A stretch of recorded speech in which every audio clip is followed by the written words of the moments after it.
Minister of Power calls for more private sector participation in provision of reliable energy in Nigeria.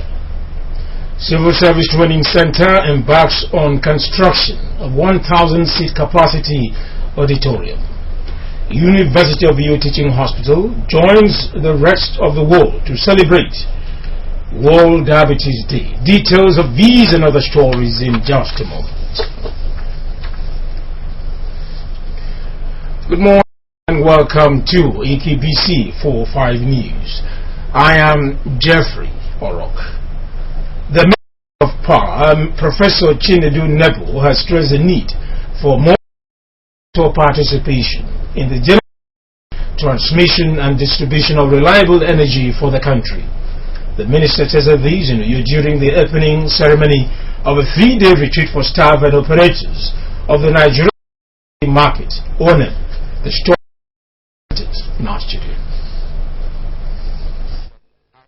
Represented by his Chief of Staff, Professor Chidi Ebere Onya, the minister said challenges facing the power sector can be addressed by operators of the Nigerian electricity market through cross-fertilization of ideas for optimal performance of the sector.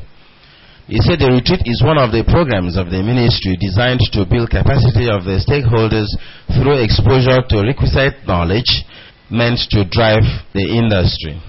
Professor Nebo described the theme for the retreat, Performance Culture Transformation for a More Effective Market Operator, as very apt, saying that the intervention by the President in the power sector would be achieved through training of manpower and to equip the younger generation with adequate know-how to save the power industry.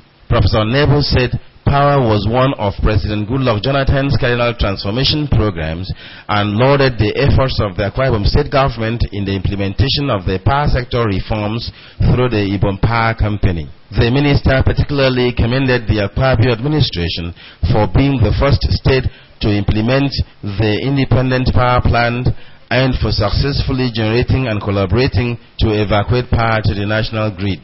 He said if other states in the country were to contribute their quota in power generation, the country would have been able to generate enough to drive industries. We do not want to repeat the mistakes of the oil sector where the local content aspect is not integrated in every aspect of the development of our electricity industry. And the President agreed and approved that, setting a new policy direction that we will continue to transfer knowledge through best practice to ensure that our young people are fully equipped to be employable. Welcoming the participants, the Deputy Governor, Lady Valerie Ebe, represented by the Chairman, Ibom Power Company, Barrister Aniedi Akpabio, said the Akwa Ibom administration has keyed into the transformation program of President Goodluck Jonathan by participating in the power sector reforms. The Deputy Governor assured of the state's collaboration with key federal agencies and industry stakeholders to implement strategies that will make Akwa Ibom the first state in the country to have sustainable power supply in all villages and communities. Although transmission remains a federal responsibility under the TCN, the government of Akwa Ibom has invested significantly in transmission infrastructure, and we are supporting TCN in substation capacity expansions at Uyo, Eket, and Itu. Let me assure you that we will continue to do this with the federal government to implement transmission projects in the state. Goodwill messages were presented by the Director, System Operation Transmission Company, representative of Manitoba Hydro International, Market Operators Nigeria, and Ibom Power Company, among others.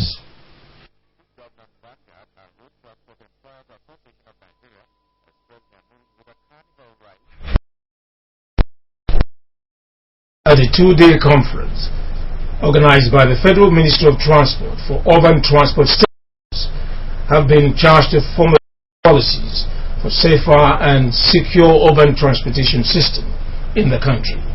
The conference, with the theme towards a robust urban transport public and its effective implementation, was held at the Civil Service Forum in Idonsin Town Secretariat, Uyo. Declaring the conference open, the State Commissioner for Transport, Prince Godwin, said the charge became necessary as motorists, transport operators and stakeholders must live up to their responsibilities and adhere to the speed limit control mechanism. The Commission appointed functional policy framework to effectively drive the transportation demands was needed to achieve the Vision 2020. Prince Togode said the state government has constructed a network to produce a draft traffic management bill known as Akwa Ibom Road Traffic Management Bill for passage by the State House of Assembly, closure of illegal motor park and restoration of basic facilities at major motor parks in view.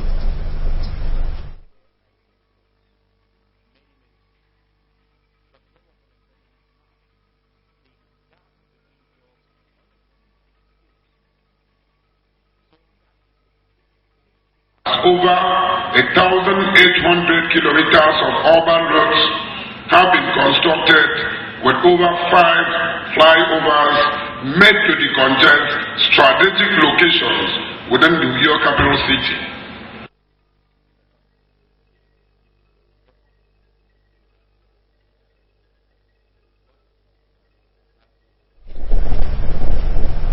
The Director of Transport and Coordination, Dr. Luwe Vastrima, said the conference addressed the issues and authenticated policies of the federal on public transportation. He lauded the government for accepting the whole of the conference in the state and the Commissioner for Transport toward the success of the event. Dr. Vyashima advocated the cooperation of all stakeholders in the transport sector, noting that show a role policy and its effective implementation. And other invited stakeholders to validate the urban transport policy which is being packaged in the Federal Ministry of Transport.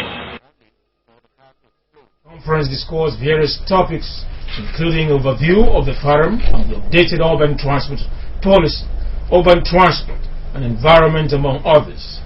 The team had earlier on the State Ministry of Transport, during which he solicited synergy for excellent service delivery. A 1,000-seat capacity auditorium is being constructed at the Civil Service Training Center. The foundation stone for the project has been laid by the head of Civil Service, Mrs. Cecilia Udoisin, speaking before the SOR. Mrs. Udoisin lauded the new principal of the school, Mr. Ifeok Omana, for his vision in conceiving the project, which is to be executed by direct labor. The head of civil service commended him for the landmark transformation experienced in the school 3 weeks after assuming duties. She expressed delight with moves by the principal to restore peace among the communities of the Asantinibiono and Ekwenyongitam through the setting up of a Peace and Reconciliation Committee. Earlier, the principal of the center, Ms. Ifeok Omana, said the project was one of the well-thought-out steps aimed at eliminating some of the constraints confronting the center. In the next few weeks, he said, would explore the possibility of dialoguing with government with a view to providing the needed infrastructure, staffing, and the curriculum required to upgrade the center to a Management Development Institute. While expressing appreciation to the state government for the opportunity to serve as principal of the school, Mr. Mana promised to do his utmost to justify the confidence reposed in him. Also speaking, the Permanent Secretary, Department of Establishment, Mr. Israel Odofa, lauded the principal for the positive difference he has made in the school, but urged him not to rest on his arse. In a related development, the head of civil service, Mrs. Cecilia Udoisin, has reminded newly recruited officers in the executive class that it is mandatory for them to pass a composite examination for their cadre if their appointment is to be confirmed. The head of civil service said this while declaring open this year's pre-examination seminar for officers in the executive cadre. Represented by the Permanent Secretary in the Department of Establishment, Mr. Israel Odofa, Mrs. Udofa said failure in the examination could deny such officers promotion or their appointments terminated. The head of civil service reminded the candidate that it was of the importance of the examination that government arranged the pre-examination seminar as a platform to equip with the regulations, procedures and practices expected of them. She appealed to them to show commitment during the various seminar sessions in order that they may scale through the examinations. Earlier, the Permanent Secretary, Department of Establishment, Mr. Israel Odofa, whose address was read by the Director of Management Services, Mr. Akpan Brownji, said the examination comprises 2 compulsory papers, Public Service Rules and the Financial Regulations, while the third is the special paper bordering on the candidate's specific schedule in the office. Mr. Odofa said the candidate must score at least 50% in each of the subjects. About 240 candidates are participating in this year's pre-examination seminar for the executive class. The news continues after the break. Stay tuned.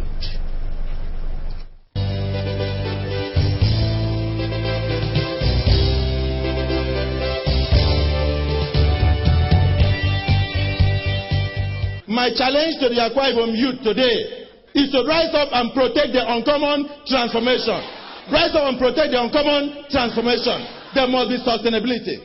So for me as a governor, I'm charging Akwa Ibom children. The future belongs to you. Your fathers have done their bit. Rise up and protect your future. Bring a governor that will bring industrialization. Bring a governor that will bring progress. Bring a governor that will bring development. Not the one that goes on ethnic cleavage. Not the one that goes to bring tribalism. Not the one that gangs up with elders and wants to come through the window. I want to use this opportunity to congratulate our dear President, Dr. Goodluck Ebele Jonathan, for the endorsement given to him by the National Executive Committee of our party as the sole candidate in 2015 presidential election. I want to thank the people of Nigeria for recognizing that leadership comes from God, and God gives it to whom He pleases. So I stand with my dear President so that he will succeed for my children to have Nigeria tomorrow. I thank Nigeria for supporting Dr. Goodluck Ebele Jonathan.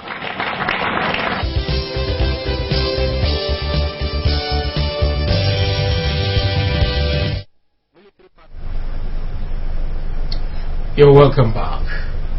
The Office of the Industrial Training Fund has held a one-day forum on achieving effective learning transfer. The forum had in attendance the Director of Field of Industrial Training Fund, while the Commissioner for Commerce and Industry, Mr. Ford Nkamode, was the special guest. Ian Opol has more.